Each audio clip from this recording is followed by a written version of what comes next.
Hi, folks. Today I want to talk a little bit about a couple of issues that I think are important for us to consider when we're talking about homeschool freedom and keeping it safe for the next generation. I want to talk a little bit about making sure that you're doing the best you can for your family to make your homeschool family as supported and flourishing the best that they can to be an example of what homeschooling can be for both the kids, the family, as well as for society. So I want to talk about that a little bit today, but I also want to talk about some movements in our country regarding socialism and the impact that that can have on homeschool freedom. So let's get into it.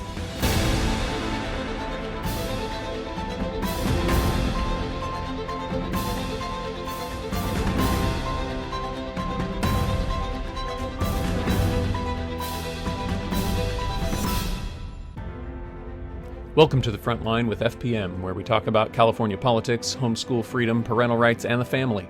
I'm your host, Nathan Pierce, and thanks for joining us today. Let's jump right in and see what's going on here on the Front Line.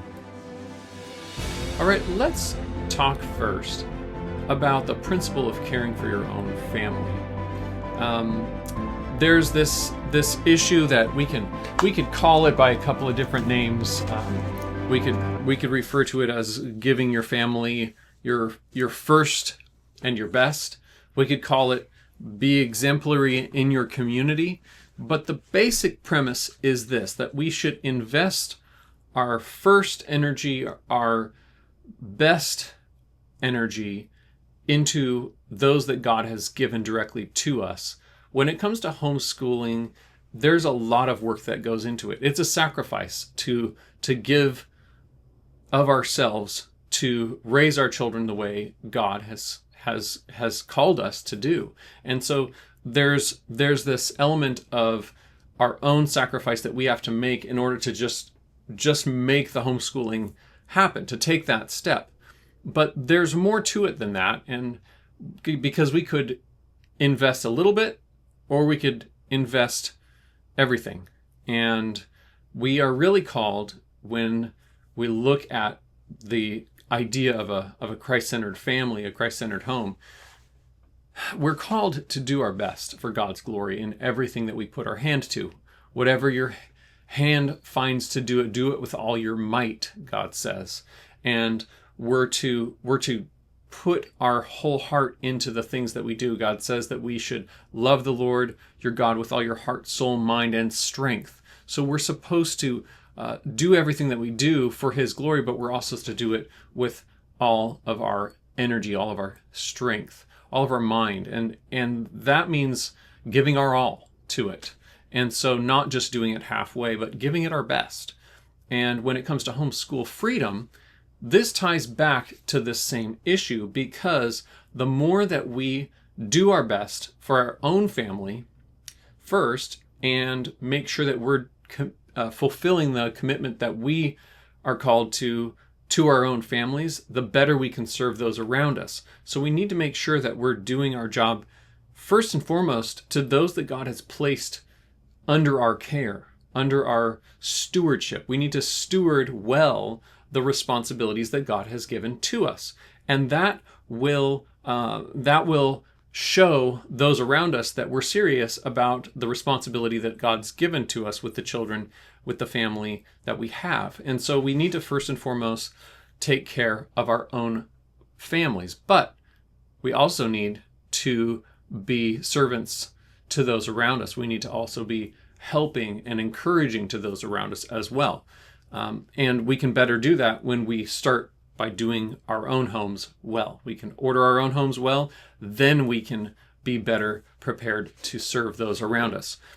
And doing both of these things can have an impact on homeschool freedom. When we go and make contact with a legislative office and they can see that we're doing our best to raise our children to have an ability to think clearly, to function well in society, to work hard, to contribute, to serve others, but also to be successful and be able to provide for their own families someday, that means a lot to legislators looking at our own families. And it shows them that, yes, homeschooling can work, and it can provide an atmosphere of learning where kids can grow up and be able to contribute to society in a way that they can connect with, they can understand, they can see the value in that even from their own perspective, regardless of where they're coming from, whether it's a completely different worldview than ours or perhaps one that's similar. They can see if we are successful in raising our kids in a way that allows them, enables them, prepares them to serve God by serving people, and they can see that that's done well, then they can see that homeschooling is an opportunity that actually can work. And it sort of can take away some of the barriers for them to believe in homeschooling as an idea, as something that can be helpful to society, helpful to our country. So that's really important by itself. But then when we can serve those around us, we can enable and encourage those around us to also pursue that same vision, pursue that idea of doing well for the glory of God and for the success of the next generation. Then that sort of idea of doing well and being prepared to serve the next generation, that spreads to those around us, and it creates this flourishing environment, not just in our own homes, but in our communities. And when that spreads, it can really have a huge impact on the perception of homeschooling in a bigger way, not just in a single family way, which is important, but when you can see it flourishing across a community, it can really have huge impacts for homeschool freedom, because then there is less reason for somebody to make an argument for why more restriction is needed for homeschooling.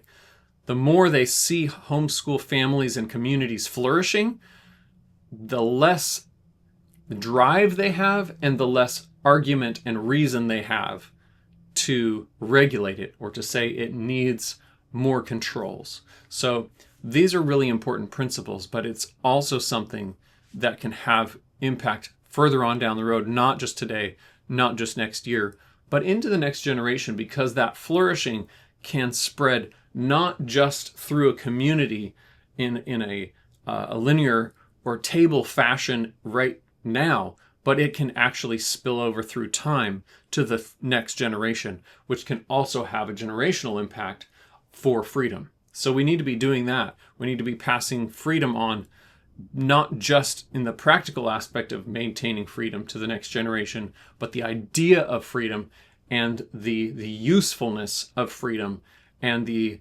ways that we can use that freedom to further flourishing and furthering faithfulness to God. So we want to pass that on to our children so that the next generation can have the same freedom and the same call to faithfulness to God as well. So beyond that, I want to talk a little bit about an article that was published in the Wall Street Journal. This was an opinion piece by Peggy Noonan, published in the Wall Street Journal on August 6th. And this piece talks about socialism, and the title is "Socialism is Here and It's Serious," and it's talking about how Peggy Noonan, if you're not familiar with her, is a well-known author, writer. She has won a Pulitzer Prize for journalism and writing, and she also, this is the way I remember her, she was a speechwriter for President Reagan. And she has a lot of conservative lines of thinking and argument, and can understand various points of view well. And in this particular article, she talks about the idea that as religion in a culture declines, socialism increases.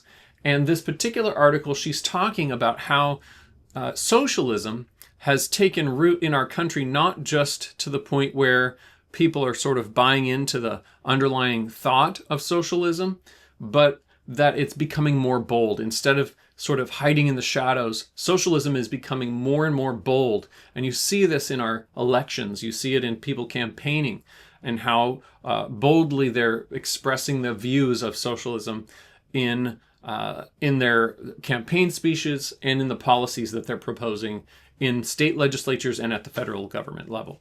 So as she's talking about religion declining and this idea of socialism filling that void, I think this is a really good illustration for us that every time you take away from a society the foundation of the law of God, it creates a void.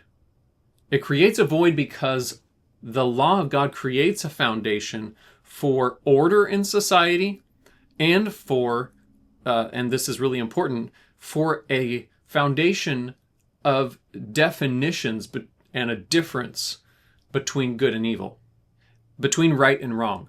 And when a society throws out that law of God determining that helps us determine what is right and wrong, then it leaves a void where people are clamoring for what is right, what is wrong, how do we tell the difference? Is there right and wrong?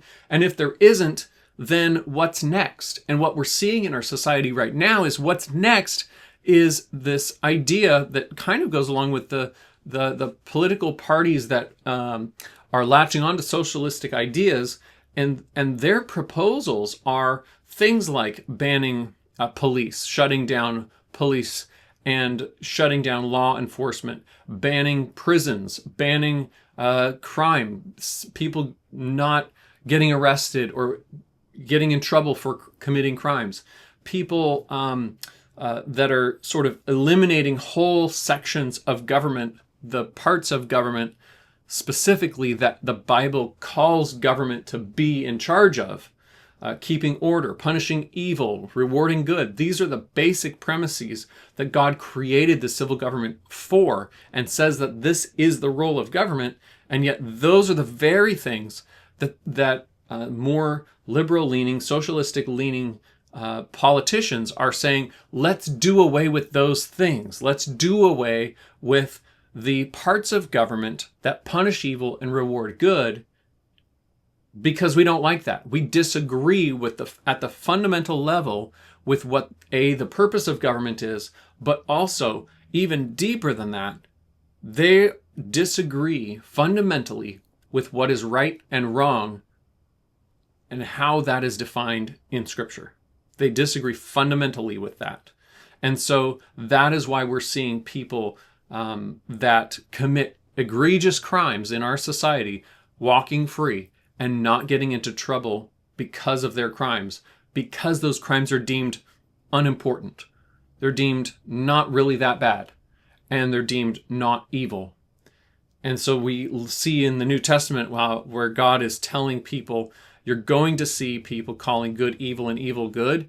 Well, we're starting to see that in our society, and it's causing this movement of socialism in our country to look at government and say, well, because we don't agree with this old school idea of what is evil and what is good, and we have this new definition, now we can see that government is not supposed to throw out or punish evil and reward good, because we don't even agree with what is good and evil anymore.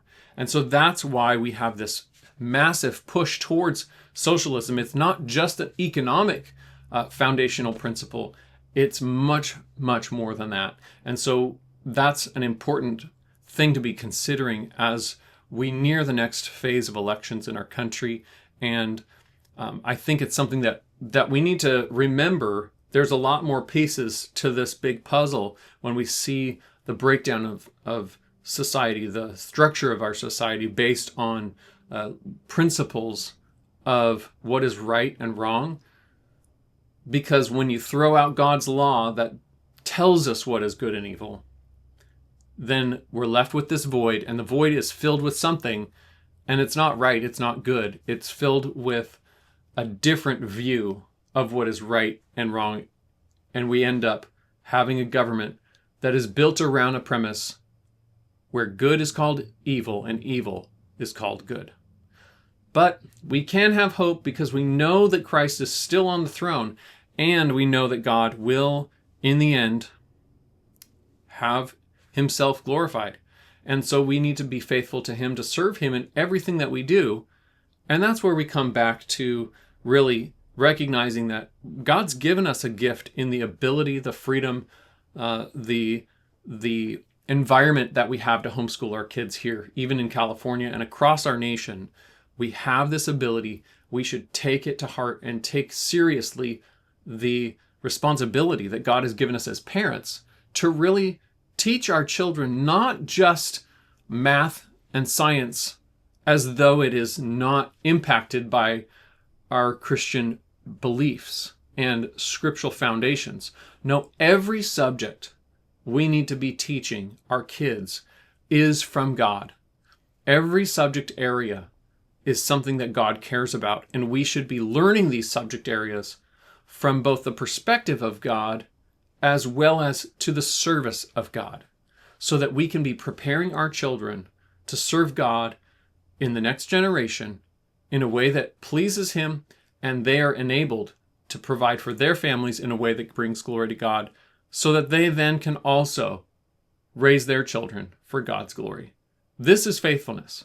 Faithfulness is serving God from one generation to the next, passing on a legacy of truth and a pursuit of righteousness. That's what we want for our children, and that is what we need to pursue every single day. And when legislation gets in the way of that, yes, we need to fight that too. So we need to be prepared to make sure that we are ready and able to speak truth and righteousness even in government to people that don't necessarily always want to hear it. And sometimes that can be hard, but we need to stand up for what is right, for what is true, and that means building relationships with our legislators and speaking truth even in the centers of government. So I would encourage you along those same lines to join us on September 12th at the Reagan Library. We would love to have you join us as we have our Homeschool Freedom Day. It's going to be an inspirational day, learning why we need to engage and how we can engage to make our voices heard, to pursue truth and righteousness, to pass on that freedom that we have to the next generation. That's it for today. Thanks so much for joining us. Talk to you again next time.